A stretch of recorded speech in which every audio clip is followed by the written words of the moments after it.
My fiancée never wore her engagement ring to work. When I asked why, she said, "It's not professional, and I don't owe anyone my relationship status." I let it go, until one of her coworkers sent me a group photo, captioned, "Office's favorite single girl." I didn't say a word. 3 days later, I made one move that blew everything up. She's been blowing up my phone ever since, begging me to please help her. I didn't notice it at first. You'd think a man would immediately spot when his fiancée isn't wearing the $18,500 engagement ring he saved for 2 years to buy her. But Melissa was smart about it. She'd take it off right before leaving for work, slipping it into her purse. Then she'd put it back on the minute she walked through our door in the evening. It wasn't until I surprised her at lunch one day, bringing her favorite sandwich from that deli across town, that I noticed her bare finger. "Where's your ring?" I asked, setting down her sandwich. The question seemed to startle her. Her eyes flicked to her hand, then back to me. "I don't wear it to work." "Since when?" "Since always, James." She unwrapped her sandwich, not meeting my eyes. "I've never worn it to work." I sat there stunned, trying to process this. We'd been engaged for 7 months. She'd never once mentioned this habit. "Is there a reason why? Does it get in the way of typing or something?" I asked, trying to keep my tone casual while my mind raced through darker possibilities. "It's not professional," she said with a dismissive wave of her naked left hand. "And honestly, I don't owe anyone my relationship status. It's easier to keep things strictly business." I let it drop. Didn't want to seem like some insecure, controlling asshole making a scene in her office, but it nagged at me all afternoon. That evening, I brought it up again as she was making dinner. "I didn't realize your workplace was so traditional about jewelry. Seems odd in 2023. Melissa sighed dramatically, putting down her knife. "James, you're overthinking this. Lots of professional women don't wear engagement rings to work. It changes how male colleagues treat you. It's my choice." "Sure, I respect that. Just wish she'd mentioned it." She rolled her eyes. "Do I need to report every piece of jewelry I decide not to wear?" And that's how the conversation ended, me feeling vaguely ridiculous for even bringing it up. Slightly annoyed but victorious in shutting down further discussion. I might have forgotten the whole thing, except for what happened 2 weeks later. I was scrolling through Instagram when I noticed a post from Keith, one of Melissa's coworkers I'd met at their holiday party. It was a group photo from some office happy hour. There was Melissa, center of the group, cocktail in hand, laughing. The caption read, "Thursday drinks with the team. Office's favorite single girl showing us how it's done. #workfamily, #thirsty Thursday." Single girl. I stared at those 2 words until my vision blurred. Then I zoomed in on her left hand, visible around her cocktail glass. No ring, obviously, but it was the hashtag and caption that knocked the wind out of me. This wasn't just about not wearing a ring. She was actively presenting herself as single. That night, when Melissa came home, the ring was right there on her finger, as always. She kissed me hello, casual as could be. I didn't confront her, didn't mention the photo. Instead, I watched and waited. The next morning, sure enough, right before leaving, she slipped the ring off and tucked it away in her purse. "Have a great day, babe," she called, door closing behind her. I sat at our kitchen counter for a long time after she left. We'd been together for 3 years before I proposed, lived together for 2. I thought I knew her. Now I wondered what else I might have missed. That afternoon, I called my buddy Eric, who works in the same industry as Melissa, corporate consulting. I described the situation without identifying details. "Man, that's not normal," Eric said bluntly. "I know plenty of married women in the field. No one's hiding rings for professionalism anymore. This isn't 1962. "That's what I thought," I replied. "Look, I don't want to put ideas in your head, but you might want to dig a little deeper." I didn't need any encouragement there. That evening, while Melissa was in the shower, I did something I'm not proud of. I checked her phone. Never done that before. Always respected her privacy. But the ring thing had shaken something fundamental in my trust. What I found was worse than I imagined. A separate Instagram account I didn't know about.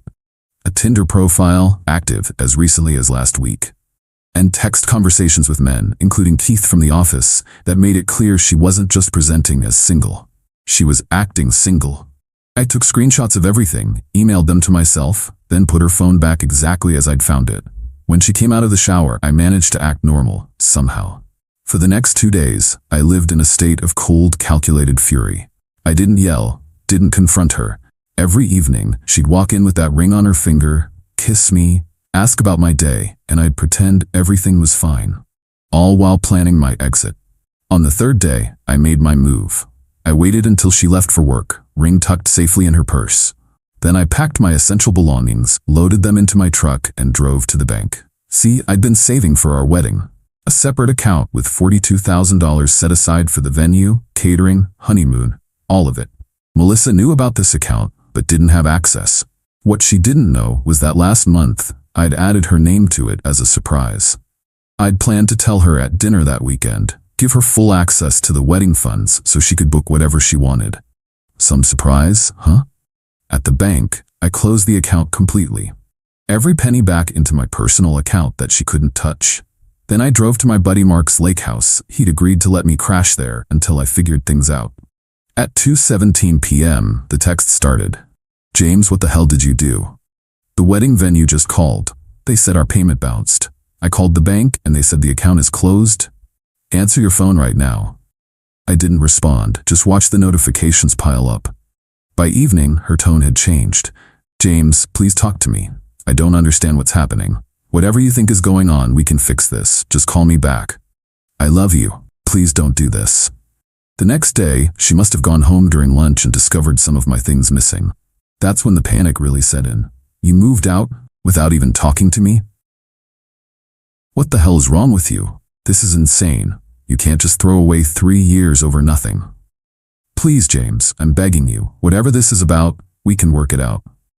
Still, I said nothing, just documented everything. Then her latest message caught me off guard. Oh God, did someone tell you something? Is this about the work stuff? I can explain everything, I swear. It's not what you think. That evening, I finally broke my silence. I sent her exactly 4 items. 1, the screenshot of Keith's Instagram post.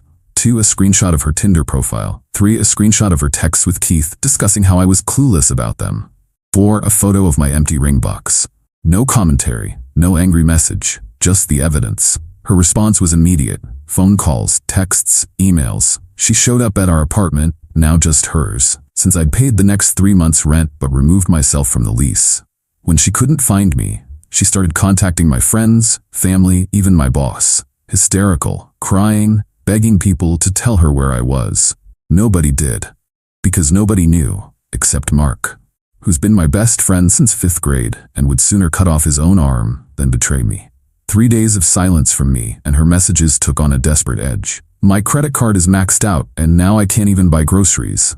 I was counting on the joint account for the rent next week. Please help me. I'm scared.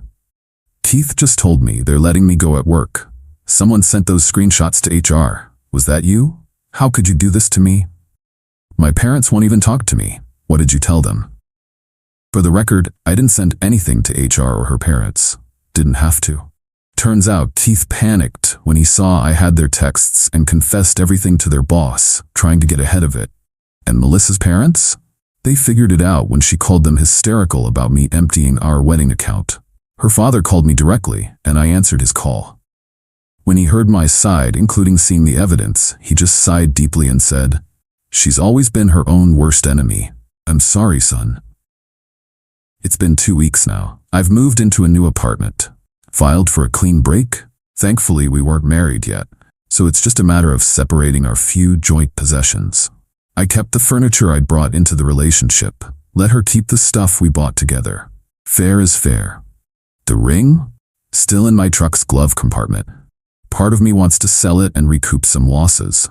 Another part wants to keep it as a reminder. Even people who look at you with tearful joy when accepting a proposal can be living a double life. Last night, I finally answered one of her calls. Not out of weakness or forgiveness, just to put an end to it. "What do you want, Melissa?" She was crying. "I need help, James. They're threatening eviction. My cards are all maxed out. I've got no one else to turn to." "You had me," I said quietly. "A man who loved you enough to buy you a ring you didn't wear and save for a wedding you never intended to go through with. And you threw it away. Those are your choices, not mine." "I made a terrible mistake," she sobbed.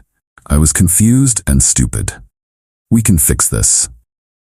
"There's no we anymore, Melissa. Figure it out yourself." I hung up and blocked her number. Then I poured myself 2 fingers of whiskey and finally felt something like peace settling in. The worst part of betrayal isn't the lies they tell you, it's the truth they reveal about themselves. Melissa showed me who she really was, not through her words, but through her actions, and I believed her. Sometimes the most powerful move you can make isn't a confrontation. It's simply walking away and closing the door behind you. Update 1 week later. I didn't expect this post to get so much attention. Thanks for all the messages of support and the awards. Several people asked for updates, so here's where things stand a week later. First, to answer the most common questions. Yes, I kept records of all the money I put into the apartment and wedding fund. No, she can't sue me for the wedding account. I checked with my lawyer before closing it. Yes, the ring is legally mine since the engagement was broken due to her infidelity. In my state, engagement rings are conditional gifts. After my last update, Melissa's attempts to contact me shifted to social media since I'd blocked her number. She's been telling a very different version of the story, claiming I financially abused her by stealing our wedding fund and leaving her without resources. A few mutual friends believed her at first until I privately showed them the evidence. The most surprising development came from Keith's wife. Yes, apparently he had one, I should say. She reached out to me on Facebook, thanking me for inadvertently exposing their affair. Turns out Keith had been feeding her and Melissa the same lines about being unhappy in his primary relationship. When everything blew up at their workplace, she found out about Melissa and several other women. She's filed for divorce and taken their kids to stay with her parents. As for Melissa's financial situation, I've heard through mutual friends that she's moved back in with her parents. Her father, who I always respected, called me again to apologize for the drama. Said he and his wife had enabled Melissa's behavior over the years and never held her accountable. Maybe this is the wake-up call she needs, he said. I appreciate his decency in a messy situation. I sold the ring yesterday. Took a 30% loss on what I paid, but it's worth it to have that chapter closed. Used some of the money to book a solo trip to Montana next month. Always wanted to try fly fishing. My new apartment is coming together. Simple, clean, mine. I've reconnected with friends I'd neglected during my relationship with Melissa. Turns out she had gradually isolated me from several people who weren't good for us. In retrospect, probably because they saw through her. A buddy convinced me to join him at his boxing gym. Hitting the heavy bag 3 times a week has been the best therapy I could ask for. I'm sleeping better, thinking clearer. For those who suggested I exposed Melissa out of vindictiveness, you're missing the point. I didn't send screenshots to her workplace or blast her on social media. I simply removed myself from a fraudulent relationship and let the truth speak for itself. The domino effect that followed was the natural consequence of her own actions. The hardest part has been trusting my judgment again. I keep asking myself how I missed the signs for so long. My therapist, yes, I started seeing one, says this is normal. We see what we want to see in the people we love, until we can't ignore the reality anymore. To the guy who commented that I should have confronted her like a man instead of sneaking around. Buddy, confrontations are for people who deserve explanations. You don't owe a play-by-play to someone who's been deceiving you for months. I'm not angry anymore. Just reflective. At 39, I thought I'd be married with kids by now. Instead, I'm starting over. But for the first time in a long time, I'm making choices solely based on what I want, not compromising for someone else's lies. That's freedom worth protecting. Update. 3 months later, many of you have continued checking in. So, here's a final update on how things have played out. Melissa's parents eventually put conditions on her staying with them, including therapy and getting a new job. According to her younger sister, who reached out to me last month, Melissa has been diagnosed with narcissistic personality traits and is finally getting professional help. Not my circus, not my monkeys, but I hope she finds peace. Keith's divorce is getting messy. His wife's attorney contacted me for a statement regarding what I knew about their affair. I provided only factual information, dates of texts I saw, content that specifically mentioned his marital status. No editorializing, just facts. His soon-to-be ex sent me a thank you note last week. Turns out there's a significant non-disclosure clause in their prenup that he violated by discussing their marriage with Melissa. Actions, consequences. On my end, life has settled into a new normal. That Montana fly fishing trip was exactly what I needed. A week of mountains, rivers, and zero cell service. Came back feeling like myself again. The boxing gym has become a regular part of my routine. dropped 15 pounds of relationship stress weight, and gained some definition I haven't seen since my early 30s. Work is going well. I was promoted last month. Might have happened anyway, but having my full focus back on my career instead of managing Melissa's constant dramas has certainly helped. Dating? Not yet. I've had opportunities, but I'm taking my time. Working on being comfortable by myself first. My therapist says that's healthy, and for once I'm following professional advice instead of trying to muscle through alone.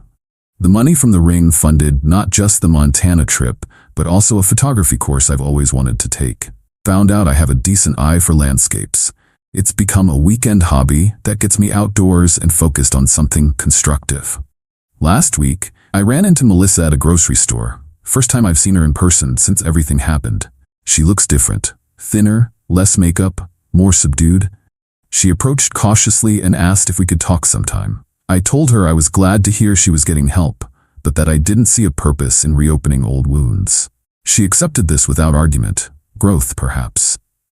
As I was leaving, she said something that stuck with me. I never deserved that ring. Not because of what I did, but because I never appreciated what it meant. For once, we agree on something. So that's it, the final update. I wanted to thank this community for the support during one of the darkest periods of my life. Your comments, messages, and shared experiences helped me realize I wasn't crazy for feeling betrayed, and I wasn't wrong for walking away. To anyone going through something similar, trust your gut, document everything, and remember that how you handle betrayal says more about your character than it ever will about theirs. Life goes on, and sometimes it gets better than you could have imagined. Eat it. Several people have asked about the financial aspects of the separation and whether Melissa had any legal claim to the wedding fund. To clarify, the account was solely in my name until 1 month before everything blew up. I had added her as a beneficiary, but not a joint account holder. She had never contributed to it. All funds were from my separate savings. I consulted with a lawyer before closing it, who confirmed I was within my legal rights. Whether or not it was an asshole move, as some have suggested, is subjective, but it was completely legal. Edit 2. To the person who asked about the one move that blew everything up, it was closing the wedding account.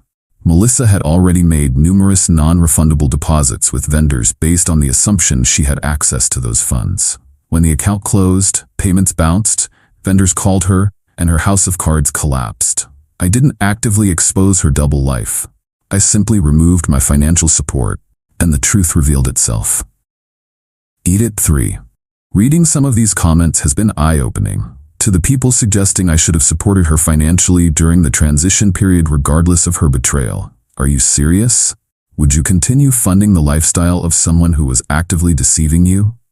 Respect is a two-way street. When she chose to present herself as single while enjoying the financial security of our engagement, she forfeited any claim to my support. You reap what you sow.